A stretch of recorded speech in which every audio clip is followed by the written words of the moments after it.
ನಮಸ್ಕಾರ ವೀಕ್ಷಕರೇ, ಈ ಸಂಚಿಕೆಯಲ್ಲಿ ನಾವು ಯೂರಿಯಾ ಮತ್ತು ಅಮೋನಿಯಂ ಸಲ್ಫೇಟ್ ರಸಗೊಬ್ಬರಗಳ ನಡುವಿನ ವ್ಯತ್ಯಾಸ ಮತ್ತು ಉಪಯೋಗಗಳನ್ನು ತಿಳಿಯೋಣ. ಯೂರಿಯಾ ಮತ್ತು ಅಮೋನಿಯಂ ಸಲ್ಫೇಟ್ ರಸಗೊಬ್ಬರ ಎರಡೂ ಕೂಡ ನೈಟ್ರೋಜನ್ ಅಂದರೆ ಸಾರಜನಕವನ್ನು ಪೂರೈಸುವಂತಹ ರಸಗೊಬ್ಬರ ಆಗಿರ್ತವೆ. ಆದರೆ ಪೂರೈಸುವ ಪ್ರಮಾಣ ಬೇರೆ ಬೇರೆ ಅಷ್ಟೇ.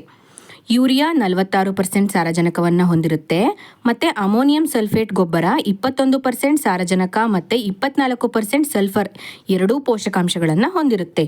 ಸಿಂಪಲ್ ಆಗಿ ಹೇಳೋದಾದರೆ ಸಾರಜನಕದ ಪ್ರಮಾಣದಲ್ಲಿ 1 ಚೀಲ ಯೂರಿಯಾ ಗೊಬ್ಬರಕ್ಕೆ ಸುಮಾರು 2 ಚೀಲ ಅಮೋನಿಯಂ ಸಲ್ಫೇಟ್ ಗೊಬ್ಬರ ಸಮವಾಗಿರುತ್ತೆ ಅಂತ. ಈ ಎರಡೂ ರಸಗೊಬ್ಬರಗಳು ಮಣ್ಣಿನಲ್ಲಿ ಹೇಗೆ ಕೆಲಸ ಮಾಡ್ತವೆ ಅಂತ ನೋಡೋದಾದರೆ, ಯೂರಿಯಾ ಗೊಬ್ಬರವನ್ನು ಮಣ್ಣಿಗೆ ಹಾಕಿದಾಗ ಅದು ಅಮೋನಿಯಂ ಕಾರ್ಬೋನೇಟ್ ಆಗಿ ರೂಪಾಂತರಗೊಂಡ್ಬಿಟ್ಟು ನಂತರ ನೈಟ್ರೇಟ್ ರೂಪವನ್ನು ತಾಳಿ ಗಿಡಗಳಿಗೆ ಲಭ್ಯವಾಗುತ್ತೆ. ಈ ರೂಪಾಂತರವಾಗಲು ಮಣ್ಣಿನಲ್ಲಿ ಕೆಲವು ಸೂಕ್ಷ್ಮ ಜೀವಿಗಳ ಅಗತ್ಯವಿರುತ್ತೆ.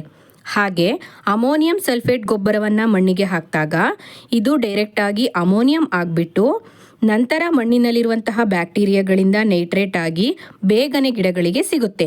ಒಟ್ಟಾರೆ ಹೇಳೋದಾದರೆ ಯೂರಿಯಾ ಮತ್ತು ಅಮೋನಿಯಂ ಸಲ್ಫೇಟ್ ಗೊಬ್ಬರವನ್ನು ಮಣ್ಣಿಗೆ ಹಾಕಿದಾಗ ಅಮೋನಿಯಂ ಸಲ್ಫೇಟ್ ಗೊಬ್ಬರ ಬಹು ಬೇಗನೆ ಸಾರಜನಕವಾಗಿ ಬದಲಾಗಿ ಬೇಗನೆ ಸಸ್ಯದ ಬೇರುಗಳಿಗೆ ಸಿಗುತ್ತೆ.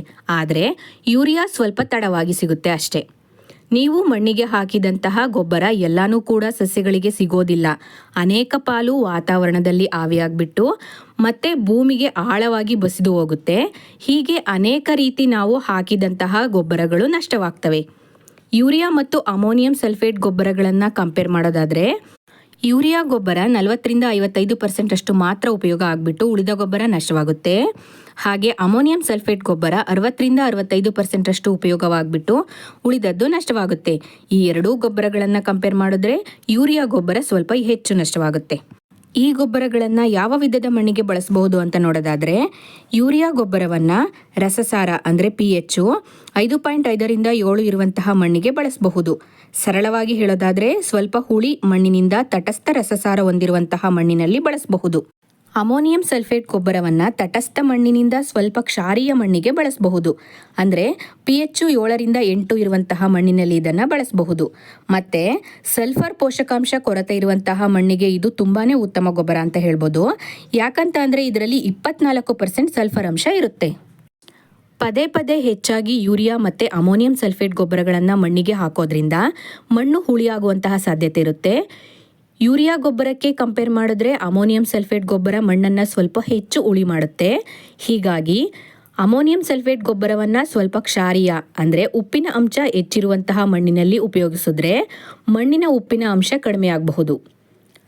ಹಾಗಾದರೆ ಈ ಗೊಬ್ಬರಗಳನ್ನು ಯಾವ ಯಾವ ಬೆಳೆಗಳಿಗೆ ಬಳಸ್ಬೋದು ಅಂತ ನೋಡೋದಾದರೆ, ಯೂರಿಯಾ ಗೊಬ್ಬರವನ್ನು ಸಾರಜನಕ ಹೆಚ್ಚಾಗಿ ಬೇಡಿಕೆ ಇರುವಂತಹ ಬೆಳೆಗಳಿಗೆ ಬಳಸಬಹುದು. ನಮ್ಮ ದೇಶದಲ್ಲಿ ಅತಿ ಹೆಚ್ಚು ಬಳಸುವಂತಹ ಗೊಬ್ಬರ ಅಂತಂದರೆ ಅದು ಯೂರಿಯಾ. ಅಮೋನಿಯಂ ಸಲ್ಫೇಟ್ ಗೊಬ್ಬರವನ್ನು ಸಲ್ಫರ್ ಪೋಷಕಾಂಶ ಹೆಚ್ಚಾಗಿ ಬೇಡುವಂತಹ ಎಣ್ಣೆಕಾಳು ಬೆಳೆಗಳಾದ ಸೂರ್ಯಕಾಂತಿ, ನೆಲಗಡಲೆ, ಎಳ್ಳು ಬೆಳೆಗಳಲ್ಲಿ ಬಳಸಬಹುದು. ಹಾಗೆ ದ್ವಿದಳ ಧಾನ್ಯ ಬೆಳೆಗಳಾದ ಬೇಳೆಕಾಳು ಬೆಳೆಗಳಲ್ಲೂ ಕೂಡ ಇದನ್ನು ಬಳಸಬಹುದು. ಹಾಗೆ ಈರುಳ್ಳಿ ಮತ್ತು ಬೆಳ್ಳುಳ್ಳಿ ಬೆಳೆಗಳಲ್ಲೂ ಸಹ ಬಳಸಬಹುದು.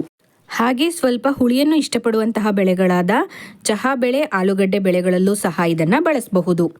ಒಂದು ವಿಶೇಷ ಏನಂತಂದರೆ, ಗದ್ದೆಯಲ್ಲಿ ಬೆಳೆಯುವ ಭತ್ತಕ್ಕೆ ಅಮೋನಿಯಂ ಸಲ್ಫೇಟ್ ಗೊಬ್ಬರವನ್ನು ಬಿತ್ತನೆ ಗೊಬ್ಬರವಾಗಿ ಬಳಸಿದ್ರೆ ಬಹು ಉತ್ತಮ. ಒಂದು ವೇಳೆ ಯೂರಿಯಾ ಗೊಬ್ಬರವನ್ನು ಗದ್ದೆಯಲ್ಲಿ ಬಿತ್ತನೆ ಗೊಬ್ಬರವಾಗಿ ಬಳಸಿದಲ್ಲಿ ಇದು ಬೇಗನೆ ನಷ್ಟವಾಗುವಂತಹ ಸಾಧ್ಯತೆ ಇರುತ್ತೆ.